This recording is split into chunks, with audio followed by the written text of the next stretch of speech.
एक बार बादशाह अकबर, बीरबल और सभी मंत्रीगण दरबार में बैठे हुए थे। सभा की कार्यवाही चल रही थी। एक एक करके राज्य के लोग अपनी समस्याएं लेकर दरबार में आ रहे थे। इसी बीच वहां एक व्यक्ति दरबार में पहुंचा। उसके हाथ में एक मर्तबान था। सभी उस मर्तबान की ओर देख रहे थे। तभी अकबर ने उस व्यक्ति से पूछा, क्या है इस मर्तबान में? उसने कहा, महाराज, इसमें चीनी और रेत का मिश्रण है। अकबर ने फिर पूछा, किस लिए? अब दरबारी ने कहा, गलती माफ हो महाराज, लेकिन मैंने बीरबल की बुद्धिमत्ता के कई किस्से सुने हैं। मैं उनकी परीक्षा लेना चाहता हूँ। मैं यह चाहता हूँ कि बीरबल इस रेत में से बिना पानी का इस्तेमाल किए चीनी का एक एक दाना अलग कर दें।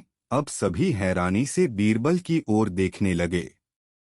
अब अकबर ने बीरबल की ओर देखा और कहा, देख लो बीरबल, अब तुम कैसे इस व्यक्ति के सामने अपनी बुद्धिमानी का परिचय दोगे? बीरबल ने मुस्कुराते हुए कहा, महाराज, हो जाएगा, यह तो मेरे बाएं हाथ का काम है। अब सभी लोग हैरान थे कि बीरबल ऐसा क्या करेंगे कि रेत से चीनी अलग अलग हो जाएगी। तभी बीरबल उठे और उस मर्तबान को लेकर महल में मौजूद बगीचे की ओर बढ़ चले। उनके पीछे वह व्यक्ति भी था। अब बीरबल बगीचे में एक आम के पेड़ के नीचे पहुंचे।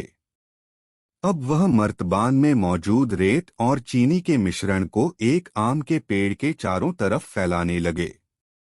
तभी उस व्यक्ति ने पूछा, अरे यह क्या कर रहे हो? इस पर बीरबल ने कहा, ये आपको कल पता चलेगा। इसके बाद दोनों महल में वापस आ गए। अब सभी को कल सुबह का इंतजार था।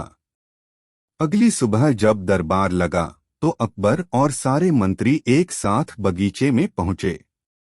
साथ में बीरबल और रेत व चीनी का मिश्रण लाने वाला व्यक्ति भी था। सभी आम के पेड़ के पास पहुंच गए। सभी ने देखा कि अब वहां सिर्फ रेत पड़ी हुई है। दरअसल रेत में मौजूद चीनी को चींटियों ने निकालकर अपने बिल में इकट्ठा कर लिया था और बची खुची चीनी को कुछ चींटियां उठाकर अपने बिल में ले जा रही थीं।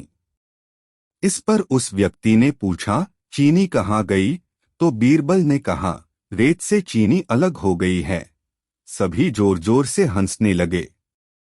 बीरबल की यह चतुराई देख अकबर ने उस व्यक्ति से कहा, अगर अब तुम्हें चीनी चाहिए तो तुम्हें चींटियों के बिल में घुसना पड़ेगा। इस पर सभी ने फिर से ठहाका लगाया और बीरबल की तारीफ करने लगे।